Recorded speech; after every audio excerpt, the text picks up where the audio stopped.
Hey guys, here we are live on Thursday for another PDOCS Livestream Series episode.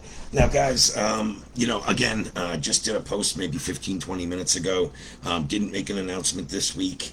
But what I want to cover is something I'm just seeing over and over and over again.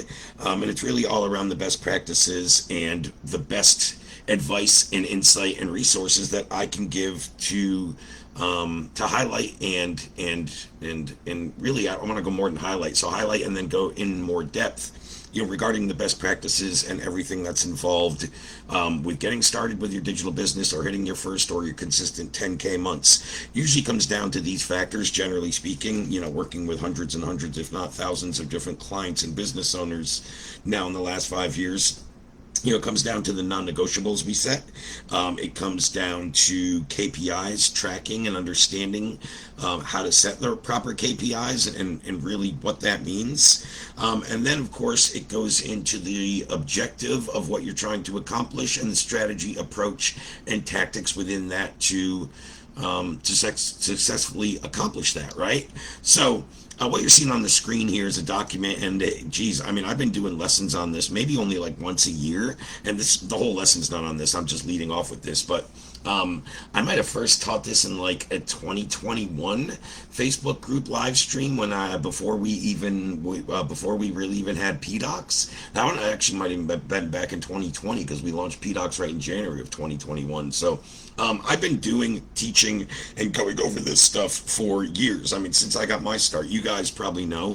I've said this in a lot of my posts over the years, and anybody that knows my story, most people in this group are at least somewhat familiar with me. But November 15th, 2019 was when I quit my corporate career and the jobs I did for the 20 years prior to that and started, online, earning money from home, from Zoom, from my computer, right? And since then, and as quickly as 2020, I was teaching this, and it's still relevant today, always will be, right? But let's just go over the basics here, and then I want to go over some resources and some stuff that I can, give to you guys.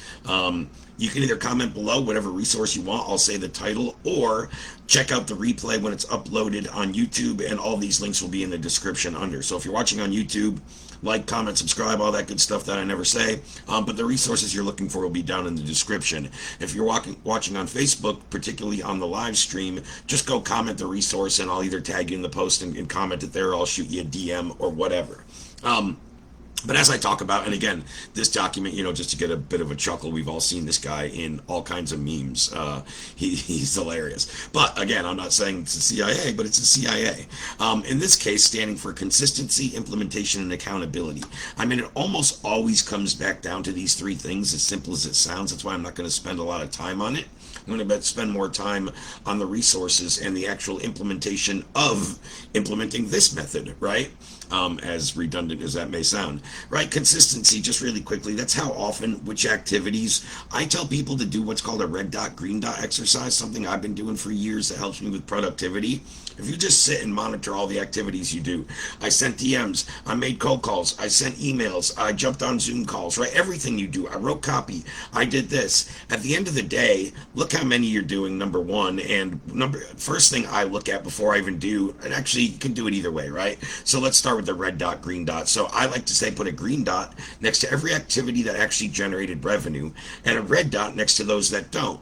And then that leads into number two, which is why I usually do it that way, right? Number two is anything that's red, that's not revenue generating, that's not driving revenue into the business. Those are the things I look to outsource, delegate, push off, and just double down on the green activities. So that's number one, right? Of course, I'm not a huge mindset guy, but attitude and effort, I definitely am. And, mindset is certainly a part of it. People have asked me things about mindset over the years, and I'm by no means a mindset expert or coach. I just think I have a pretty good one for what I like to accomplish. But I think a lot of that comes with confidence. It just really does. When you're confident you can close deals, you're going to show up with a better mindset. When you're confident you can run marketing, just confidence in any aspect. Think of that in relationships in your life with the opposite opposite sex. When you're more confident, is that more attractive in them? Are you more likely to succeed in getting a date, getting a number if you show, confidence? All goes down to it. And again, that kind of snowball effect, and then the behaviors that we do. So consistency, when you're thinking about it, again, this isn't the definition by any means. You guys know that. But when you're thinking about it, think about it in these components. How often do I need to do? Which activities do I need to do? Again, figure out which ones are productive and which ones aren't. Because a lot of times as business owners, we just stay busy all day. And there's a difference between busy work and productive work. Productive will generate revenue, will accomplish things. Busy work just says, hey, I sat at my desk all day and I hustled, but I didn't make a buck, right? So we gotta identify those. And then we go into the implementation, which again, guys, this comes down to the strategy, approach, tactics. Of course, as we always talk about within PDOCS, opening up that feedback loop and constant optimization, right? Maybe those should be backwards. It doesn't really matter if I read them, in what order. But they're both going on constantly, right? The optimization is kind of a result of the feedback loop, but there's optimization continual, even before, after, throughout the whole time you have a feedback loop open. What does that mean? Very basic for anyone that's not sure. Feedback loop is just the conversations you're having with your market. So your feedback loop can be as simple as I send cold DMs. That's one of my things, right? And your initial feedback loop is, am I actually getting response, and is that a positive response? That's the initial feedback loop, right? And then there's more of a feedback loop as you go deeper into your message. You hear about more pains, desires, obstacles, objections, hurdles, challenges, right? That's a feedback loop. You need to know those about your market. Then you'll get more feedback when you go into sales calls and sales processes. Then you'll get more feedback when you work with clients. What's working, what's not, what do they like about your program, what's actually getting results, and what's just keeping them busy. And we're constantly optimizing. If we're running any kind of program, of an agency, a coach, a consultant, right? If we're doing any of that, I'm sure since the day you first launched, or if you're about to launch, you're already of the understanding that there's going to be tweaks to be made based on what people like, what people don't like, and what actually get results. A lot of times when we first develop our program called, expert business coaching, consulting, courses, agency, all that stuff, we generate it with our own preconceived notions, what's worked for us. And a lot of times, a lot of that is great. But also once we start running a course or a coaching program and you start to get feedback, oh, I didn't like this wasn't really valuable. I felt like this was very long-winded and it could have been much shorter. And when I get that feedback, I go improve my product, because I know if one person says that and they're my ideal client, other people are going to be thinking it, right? Maybe I want to hear from more than one, right? Maybe I'm not just saying the one-offs, guys. Don't take me literally there, but you know what I mean by that. So execution off of that optimization and that feedback loop. Do we actually go in and execute and make tweaks, right? If we get, constant objections about our pricing, we either need to know how to position and provide more perceived value, or more value all in all, or we might have to look at lowering our prices, right? We've all probably overcharged at one point, or we've all been overcharged for something in our life, so it happens. We need to look at that. And then, of course, building out SOPs. Anything you do as a business owner, whether you're a solopreneur, whether you're just launching, whether you have a VA, whether you have a full team. If you have a full team, you probably already started to do this, or you've probably been doing this. But anything that you do, you should always be recording and taking note of. So, hey, it could be as simple as I sent 10 DMs, 15 voice notes, and wrote 18 emails today. If that's what you did, there should be an SOP on how to do that and how to replicate that and how somebody else can do it if you step away. When you take sales calls, they should all be recorded. So your closed deals, you can then put into a little portal. Hey, here's 5 of my best calls that all closed. Listen to these. When you onboard a rep, you have a part of your onboarding and part of your training built out, right? So just everything we're doing, we should be recording, tracking, and the things that we're doing over and over and that getting results, we should be building into processes that we can then replace ourselves, delegate, outsource, because we're always going to be leveling up as we go. Or, your area of expertise is in the fulfillment, is the one-on-one with the client. So anything outside of that would be the things I would look to delegate and outsource and hire for eventually when we get to that point. But you stick within the business where either your passion, you can't be replaced, or you're always kind of evolving, right? And bringing in more people, and you're becoming more, I don't want to say hands off, but more overseeing and leading than doing all the time. Now, I still do by leading, right? So don't mislead that statement. So consistency, implementation, and then of course accountability. I call it MTM, metrics that matter. We're going to go over some of those, and I want to give you guys some stuff. Again, I don't even know how many people are watching right now. I didn't pump this up, and I've been going live for maybe about 10 minutes. But if you are watching, just comment here, or if you have any questions, or again, anything you want me to cover, any questions or thoughts really about what I'm talking about in today's lesson, drop them in the comments. I'm going to check those, in the next 10 minutes or so and reply to any of those. Metrics that matter, tracking, responsibility, spreadsheets, softwares, data, reports, etc., etc. We all know what this stuff is. I'm just giving a few examples. I think the main point in here is number one, understanding the metrics that matter. Obviously, tracking is important, but it's really about the responsibility that comes within accountability. You have to be self-responsible, meaning if your metrics are, I need to do 20 messages, 10 new friend requests, and 30 emails today, and you don't do it, then your day's not done. Go back and sit back down and do it, right? Like things like that sound very simple, but a lot of us are just, I'll make up for it tomorrow, and then tomorrow something comes up, and then the next day something comes up. So with KPIs, I actually talked about it this week in a post on my personal timeline, more to do with my fitness goals, but I made the correlation to sales and business. KPIs, anytime we're just doing the bare minimum, and that's great if we're hitting at least the minimum metrics early on in our business, but when we're always doing just the bare minimum, something's always going to happen and we're not going to hit the end of the week or end of the month metric. So your minimum daily KPIs are in correspondence with what you want to accomplish that week or that month. But if we're always doing the bare minimum, you're going to have a day where your internet goes down, where a family emergency, where you had to leave the office. So there's always going to be days that you just don't hit it or you miss something. So you always want to hedge your KPIs by doing more than the minimum requirements. Again, if my minimum requirements are just, and I'll use these metrics again, X amount of emails, 10 emails, whatever, I'm just using whole numbers, 10 emails, 20 messages, and 20 new friend requests. I want to do 16, 26, and 25, respectively, or whatever. I want to go above and beyond every single day. So we always want to go above the metrics. The minimum daily metrics are usually what's needed for success, right? But who only wants to do the bare minimum?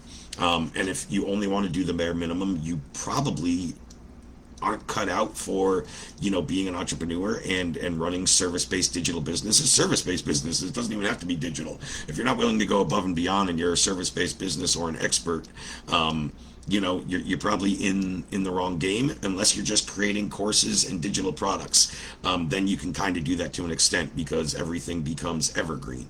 Okay.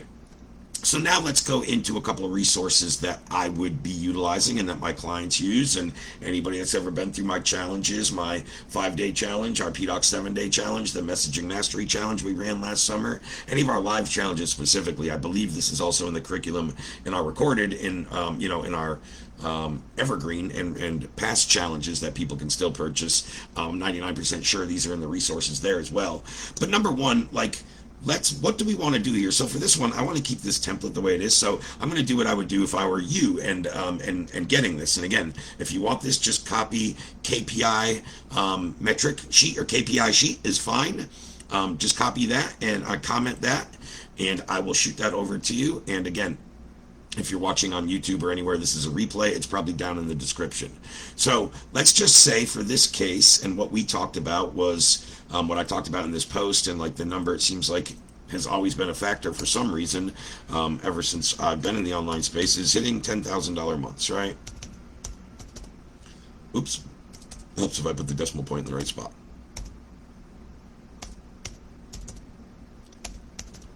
$10,000 months, okay? So now if I want to do that, now we want to know, what is your average order value? And let's say we're running, in this case, a $1,500 offer. Whoops. One key off. That should automatically track. I'm not sure why it's not. I might have to go back and make some adjustments to the sheet. How much do you charge per client? I mean, that is a pretty simple math, right? I'll just do it to make sure. I could probably do it in my head, but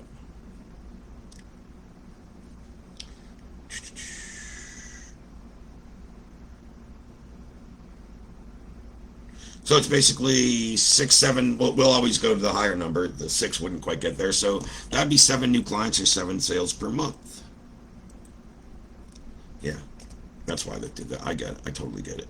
Actually, I think if I just take that out, oh, okay, I'll have to go back in. But we need 7 per month. So, what's your close percentage? And again, 25 is probably industry standard for a good solid closer. Most business owners and most people that are solopreneurs doing the marketing, the sales, the fulfillment, the coaching, everything, no matter what, they're generally not great salespeople. So, let's just go on the lower end of the spectrum and say you close at 10%, right? So, this will start to build out your metrics. Like you saw that just populate in real time. That's the amount of sales calls I need per month. Okay. So now we want to kind of reverse engineer, like, how do we get that? And how many people do I set? Well, setting can be, right, I don't know what you do in your process, but let's just say we're doing DM and email. Out of the people I speak to and that are a good fit, how many do I actually set in for a call? And let's say that number is around 15%. Okay.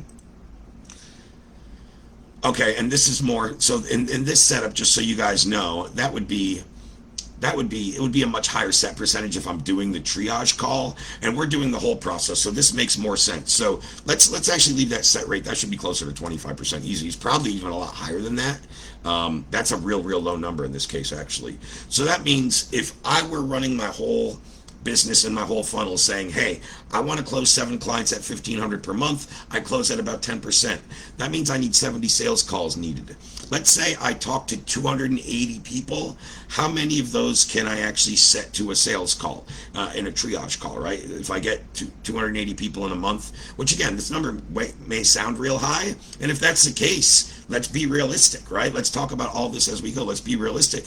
I'm not going to hit 10K right away. Maybe I want to set this to 7K to start. Then that changes the metrics. Maybe I want to look at charging $500 more. That would change your metrics and drop everything, right? So there's all kinds of tweaks, and you guys can go play around with this, which is so good about it. Okay, now let's say, how many people do I convert from DM to a triage call? I'm going to say, in this case, let's make it there. That would mean I need 700 conversations. So now, what's my response rate? What response rate do you get from people? 70%. That's probably about right when you do good outreach. It might sound crazy, but I actually think that's realistic. But let's just hedge it for the low case. That means I need 1,400 touch points. So what does touch points mean? That means however I'm reaching out. In this case, let's use response rate to DMs, right? Number 15 here, DMs. So 1,400 touch points means I need to send 1,400 outreach messages per month. So how many do I need to do per week? Touch points per week. I don't know how that's right. That didn't calculate right because there's only 4.2 weeks per month, generally speaking, depending on the math. I got to go back and reconfigure this. But this is mostly accurate. Most of this has been right. I don't know why 1 or 2 of these categories are off. Maybe because there's nothing in line 23. I don't know if that skips it. See, that 47 per day sounds about right. That thing's just not calculating right. And I'm just going to do that real quick. So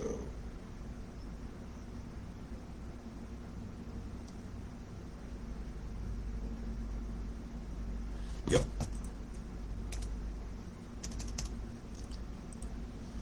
So if I need to send, and again, that might be way out of the realm, but if I need to send 333 messages weekly, touch points to get to there, then we want to obviously divide that by 7 days, and that means I need to send about 48 messages per day. Now, that's actually doable. You can do up to 50 pretty safely, as long as you've built up a little bit of a following on Facebook. You've been active for a while. You've been doing outreach. Basically, it's not your first day, you're not your first week, you're not just starting from a brand new profile. If so, we can talk about that. I don't really want to get into all the compliance or what I'd recommend, but 50 outreach messages per day is totally doable, 100%. And let's just say, in worst case scenario, you either can't do it or your Facebook account, you don't believe that you can do it, whatever. You're going to get banned, you're getting restricted, all those things. Let's just say that's the case. Okay, then we use other avenues. We do 20 on Facebook and 20 on another social. What are you on? Instagram? You on LinkedIn? Where's your ideal client, more specifically? And we could talk about more of the platform, the approach, which we will. But yeah, so that's totally doable. What could we also do to offset that? 47 touch points could also be 47 emails if we're doing this via email. This was via DMs. 47 emails is very easy to do in a day. So these numbers, although they might look kind of crazy, it's nothing too difficult. And again, you guys, I'll drop the link if you comment and you'd like this, or I'll DM you, or it's down in the description. But you guys should look at this, play around with it. Now, what else is on this sheet? This is on the bottom. You'll see there's 3 tabs, right? 2, there's needle movers. And we want to identify bottlenecks, and then solutions, and then what do we do to actually implement, right? E and F you can kind of get into, you don't have to get too far, but B, C, and D specifically in this, like what are the main bottlenecks in the business? And let's say for me right now, it was not enough conversations, right? Not enough sales, and let's say I don't have not confident in strategy.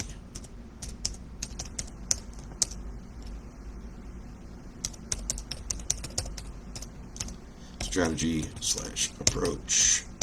Boom. And then what would solutions be to this? Solutions is obviously right here, build a consistent sheet and KPI sheet to ultimately get to the conversations I need. Or is it because of platform restrictions? Solution, get active on other platforms.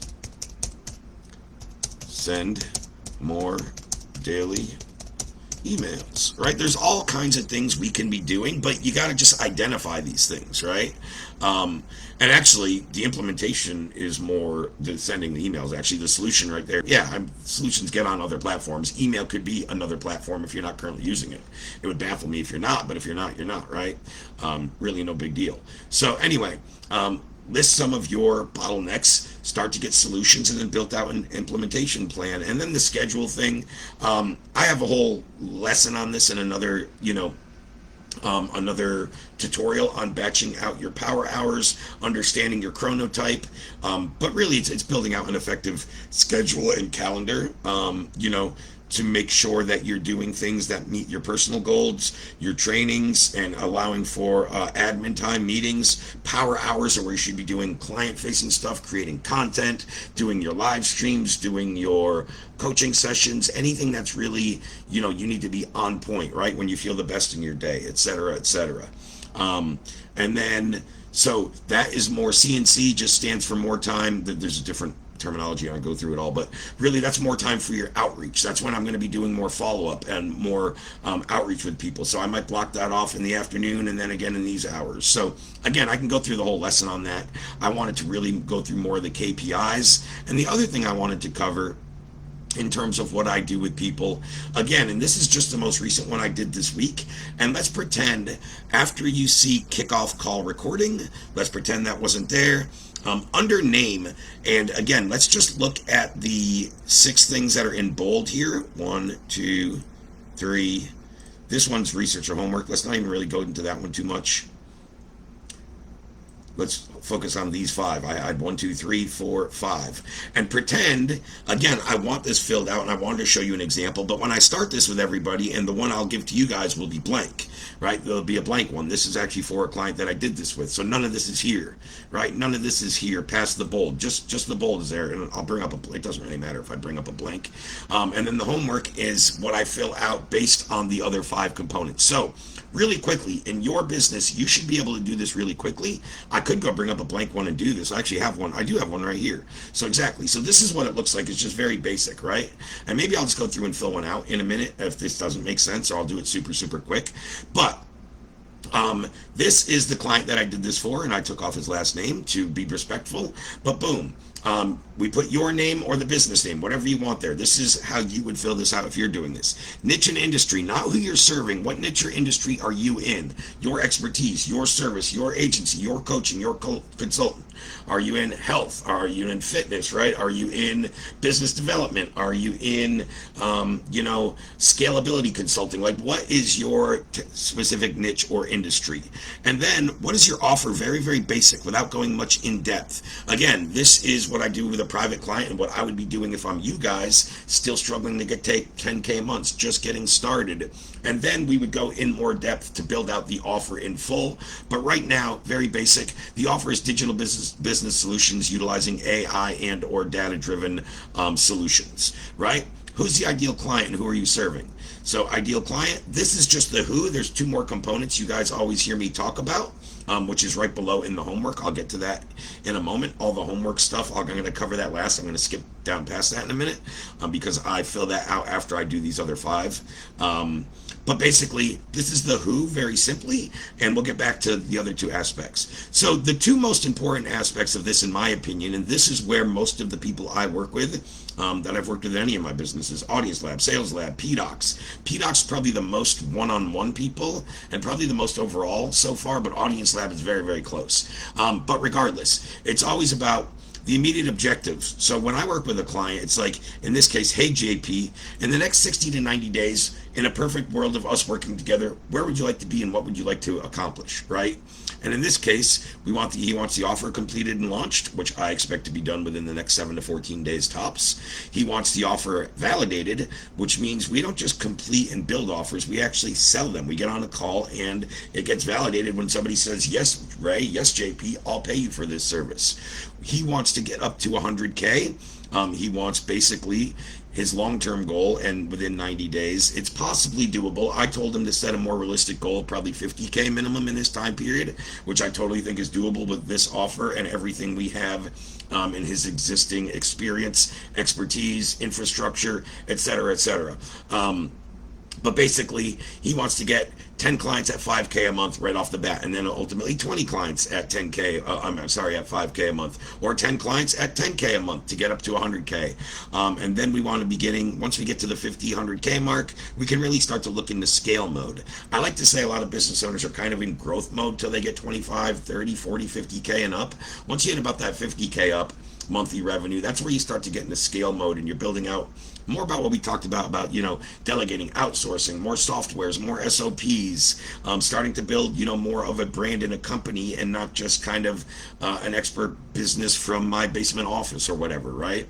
And then what we go through with each particular client, and this is always going to be different, so I don't expect I can't say always different. I mean, there's certainly similarities, but these are always custom to the person I'm working with based on their skill sets, their strengths, and their weakness. Do they have an existing social media footprint? Are they active? Do they want to be out there? Are they content creators? Are they more introvert, behind the scenes, right? Like all these things will matter. And all these things matter in terms of, going back to, who you're serving in your offer as well. But basically, what we need to do right off the bat is complete the offer, which again I expect to happen in the next 7 to 14 days. Reverse engineer to KPIs to build out the proper outreach numbers and really begin doing outreach. That's where we're at with this particular customer or client I'm working with, and this is where most of you would be at if you're just kind of in launch or start mode, but you haven't actually validated, you haven't actually done a lot of work. You might have put together an offer, maybe or maybe not.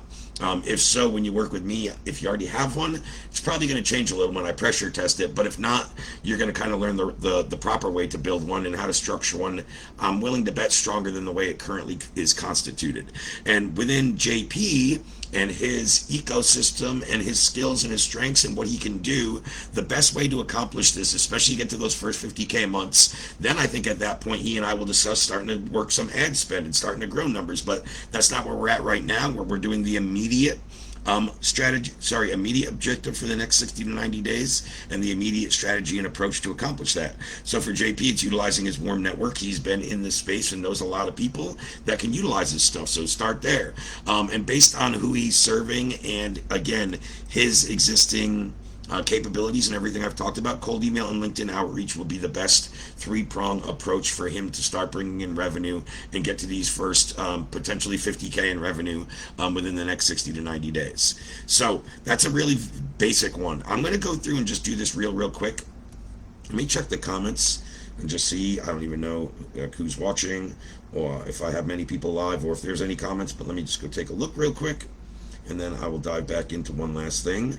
Again, guys, if you did jump on since the last time I was talking about it, and you have any questions, or there's anything that you like about what I'm covering here, and you want me to talk about it a little more, let me know.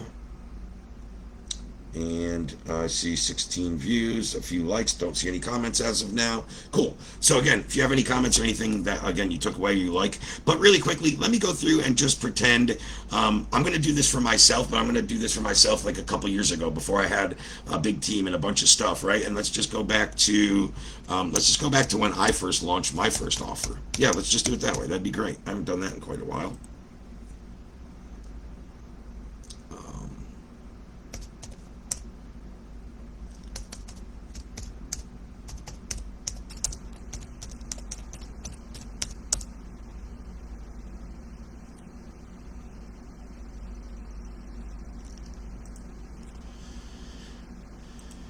The niche and industry I first launched with, and a lot of you guys know, I don't even go on Instagram. It's connected, and sometimes stuff posts there, but like my name on there is Organic Ray.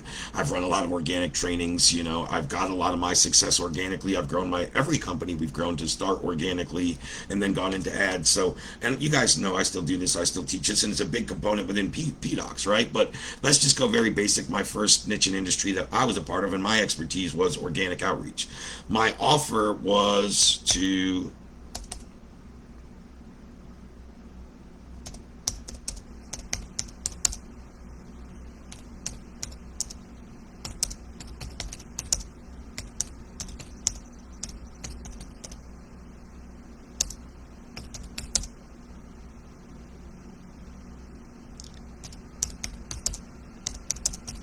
I don't want to go too much into depth because it's a very basic one. I would have the full offer and offer pillars, and you guys have seen me do offers a lot. But my first organic offer was, hey, let me teach you how to implement some simple organic methods to land your first three sales organically. Then we'll talk about growing it from there and how we can work together closer, right? And then got into, you guys know, I got into offer creation, being able to help people charge a lot more, being able to help them bring more value to the market. You guys have heard me talk about this before. I consider the 4 P's of the offer: how it's positioned, package, price, and the perceived value. Shoot, one thing I skipped over, and I'm glad I just thought about that, is before I skip to this other, sorry to go back and forth, guys, before I skip and fill out that last sheet, on the one we were just going over, I want to show you the homework and what JP is working on and what we need to do. So again, I talked about the ideal client, or your avatar. I want him to do the avatar in full, which is add in the next 2 components. We have the who. There's 3 components I consider to an effective ideal client avatar when you're building it out. Can you add to that? Sure, but you at least need these, in my opinion. You need to know the who very clearly. You need to know what are some prerequisites for your ideal client, right? Meaning, how long have they been in business? How many employees do they have? How much are they spending on ads? Whatever. How much experience do they have in that industry? How much revenue do they make per whatever? What are the prerequisites? And make sure we dial in your ideal client. Again, it would be different for weight loss, right? Is your ideal client men or women? Are they over or under X amount of pounds or body fat, right? Are they over X amount of annual earners? Is your program high ticket? If so, you don't want to be targeting people that are working at McDonald's, most likely. I'm not knocking anyone working at McDonald's, but they're probably not buying high ticket health and coaching training programs. You know what I mean, right? So prerequisites for your ideal client. And lastly, have a very good understanding. Go in and do some research about what have they tried or what might they try instead of working with you. So again, if you're a fitness coach, what have they tried? Have they hired a personal trainer? They've tried gym memberships. They've tried those fad diets, right? What have they tried?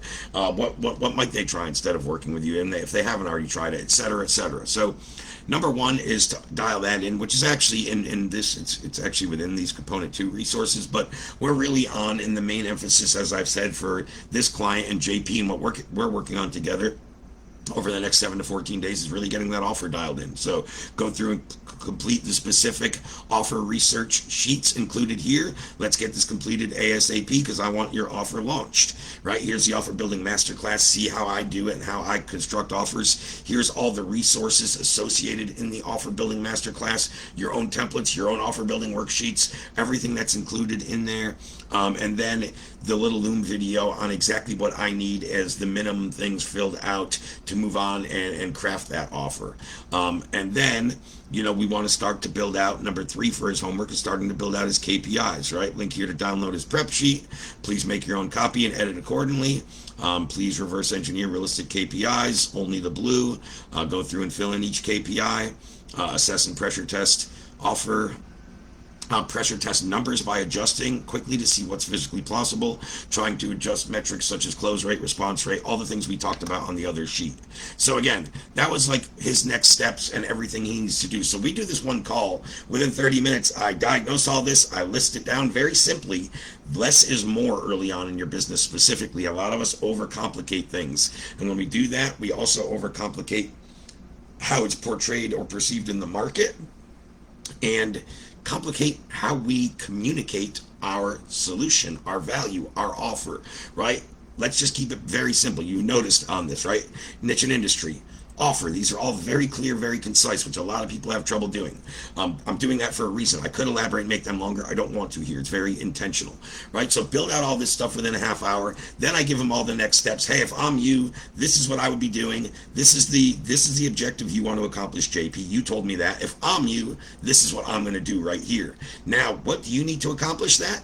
These 3 things right now, boom. So I send that all over. He's working on that stuff, right? Well, I'm sure we'll probably connect today because today's my PDOCS private client session for all my paying weekly members that come and work with me on implementation and support every week. Early on, let's get back to my sheet now. I want to try to wrap this up and go back and check if there's any more questions or comments. But again, my ideal client early on, I was working with experts, coaches, consultants, and digital service-based businesses. Now again, I could go like longer in depth. Oops, doesn't matter. I just spelled it wrong. I was going to say, I just said I'm going to put myself back in like the role when I was launching my first offer. So back then, again, mine would have been very similar to JP. The homework would have basically been what I just went through on there. So that was kind of the perfect time to sidebar, actually. I didn't even think about that. Now, the immediate objective for myself at that time was to get to, and Jesse and I did this. So when Jesse and I first launched our first business, which we went under a couple of different business names. I think it was Start Business Systems, and then we changed it over to like I think it was Wave Pro Media or something. Jesse had an existing domain. Doesn't really matter what it was named. I've never really thought business names were super important, to be honest with you. But this was before PDOCS. Our immediate objective as 2 guys was to grow to consistent 25K plus months within 90 days. So again, I'm just going to stop typing this all just to save time and wrap this up. But our immediate objective was to get to 25K months in under 90 days, in approximately 90 days. That was our goal. When we first launched, just so you guys know, we had a $4,200 and a $5,800 coaching program. So when I went through and did my homework and built out the offer and understood my avatar in full and what we were charging, we had a $4,200 and a $5,800 ticket price package. I'll be honest, when we first launched, we got to 40K months within 90 days, all organic, no ads, no VAs, no team members, just Jesse and I implementing exactly what I teach in my own organic outreach program, and how I was going to help people get their first 3 sales organically. Again, if I couldn't do that consistently, predictably, and scale it myself, why would I be teaching it? But I already knew I could. I was already doing it. And then I started doing it a little more and charging a little more and partnered with Jesse and yada, yada, yada. But basically the immediate objective was to, again, get to consistent 25K plus months. We wanted to accomplish that within about 90 days of launching. If I remember right, actually, I remember perfectly. Our first sale, I want to say, came in August of 2020. And by December, we were at 40K months. So I'm forgetting November, December. So it might have been a little over 90 days, but it was also more than the goal of 25K months as well. And then right around December is when we rolled what we were doing with that company in with PDOCS and just went full time with PDOCS in January of 2021. So guys can kind of see where my timeline ties together from when I left that corporate job in November 15th of 2019. That's when I started online. I worked for a big company on their high ticket sales team for a while. Then I kind of had just wasn't aligned with that anymore, and really had the expertise and the confidence now that I could go out and help people on my own. I didn't have to have somebody else pay a big company and I get a little percentage for making the sale. I could go start being that company and start solving problems. So I did, right? And we started that in around June. We officially launched and got our first sale in August. And by November, December, we were at 40K months. Our strategy or approach was exactly what I teach and what I go over. It was our just DM outreach, social media posting, and running and monetizing our Facebook group. It was just those three things. So how did we do that? Jesse and I each had minimum KPIs. Every day, each of us, at minimum, had to send 15 new friend requests, had to send 20 DMs, had to send a minimum of 10 new messages, so 20 total DMs, meaning follow-up, touch point, second messages, people already in your network, 10 new DMs, meaning new people you've added within the last 72 hours per se. So consistent friend requests every day, consistent new outreach, and consistent follow-up messaging. And then it was just about, reverse engineering the strategies that go into PDOCS, understanding our market's pains, desires, obstacles, common beliefs, using steroids or attention grabbers within the market to make some of our posts go viral. Then we took those posts and we took what I would call the comments into transitional messaging, right? That's where somebody comments on your post, and then I come back on a reply to that comment and transition them off of that into a DM. From the DMs, we do exactly what we showed you on the other sheet, right? Through the DMs, we want to go back and get people to a triage call, right? 40% of my DMs, get them to a triage call, then get 25% of those to a sales call, then close 10% of those, and then hit the amount of sales needed, right? So reverse engineering those KPIs, and that's exactly what we did. Just two guys, Facebook. I don't think we had any fancy softwares at the time. I don't even know if we had we probably had ClickFunnels for our course curriculum and stuff, but we might have even been doing it in a Google Drive folder at the time. I don't even really recall. That stuff was never that relevant. What is relevant is the consistency, the implementation, and the accountability. It always comes back to that, and I've just showed you the best approaches, sheets you can use to track this, to monitor this, to set realistic, attainable, measurable goals that you can actually hit. I showed you the blueprint and the baseline for exactly the key components of your business that you should be able to very simply, just like I did here in the last few minutes, sit and list this out. What niche or industry and I am? What's my offer in short? If somebody asks me in shortest form, who's my ideal client very directly? What's my immediate objective? Is it to launch my offer and validate? Is it to get from 5K month to 15K month? Is it to venture out of organic and into paid and make a combo hybrid business? Like, what's the immediate objective? And then the strategy, the approach to accomplish that. So again, guys, that's everything I have to cover. I usually like to keep these 45 minutes or less, and we're at 42 minutes. So I'm going to go back, check one more time to see if, again, there was any comments here or questions under the live video. I don't think so, because, again, next week, guys, if you're watching now again, or you might be watching this replay or uploaded on YouTube or whatever, but next week there will be a much more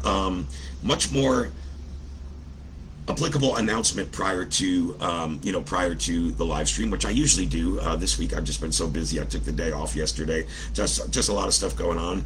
Totally forgot the announcement. So I was just like, I just want to cover stuff that I know is relevant, that anybody watching can take away at least one thing here and implement into their own process. It could just be one thing. There could be quite a few things, but at least take one thing and go implement it to get a result.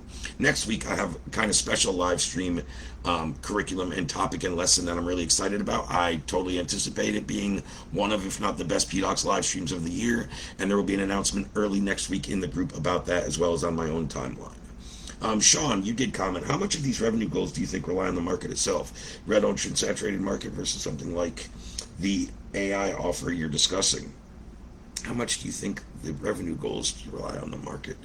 I mean, it's certainly contingent. I would say it's an aspect. I don't know if the revenue goals don't necessarily rely on the market. They do to an extent. I guess what I would rather say to that, and that's a great question, I think the market might dictate what you can charge for your services, right? So you might not be able to charge as much as somebody else depending on how saturated and how maybe dated, I don't know if that's a proper word, your service or your expertise is. We all know that a lot of us as experts, especially agency services, and Sean, I know your background is a lot of, email outreach and stuff, and there's a lot of people who do that, right? So when it's that saturated, you find yourself yourself competing over price more. Whereas when you have something that's more cutting edge, more unique, or not as saturated, you have a higher ability to charge more with less competition, and it's more value to the market, more perceived value. 100%. It's debatable whether it's more value or not. That comes into the intricacies and the nuances of what's being delivered within that scope of work. But yeah, I think the market you're in can highly dictate how much you can charge. And anybody knows by being in their industry for a while, as you have been, Sean, but even if you haven't been, hop on some sales calls with your competitors, funnel hack them, have them drop your price, see what other people are charging in this space, and see which ones are actually getting results and which ones aren't. So I think it's more contingent around the price you can charge per client or per unit, as opposed to, I don't think it's as contingent as how much you can hit revenue goals as a business, because you can get there even charging less, right? You just need more conversations, more clients. So I think you can still get that many clients in a saturated market, but it's hard to do. It's hard to do just through, like, again, organic methods or just through job boards and stuff like that. To get to some of them larger numbers, 20K, 50K and up, we might have to start running some own ads for ourselves. We might have to branch out. Like, again, within all the companies that I'm a part of and all the businesses I run, we use 4 acquisition methods, right? So the more you branch out into more acquisition methods, the more you can grow the business, and I don't have to charge more. I don't have to raise my ticket price. I'm opening up more avenues and more blue oceans. Now, whether it's a red ocean or a blue ocean, I'm opening more oceans, okay?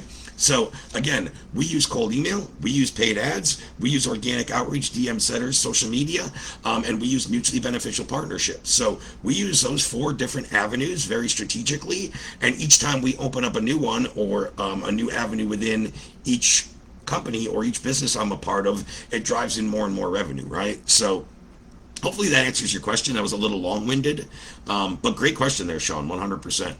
All right, guys, again, if you wanted either of those, the metric sheet, so you can go reverse engineer your metrics, or just this template so you can fill out these 6 basic, information, criteria information for yourself, let me know in the comments and I'll get it over to you. Otherwise, it'll be linked in the description. Keep your eye out for the announcement, and we'll see you all next week.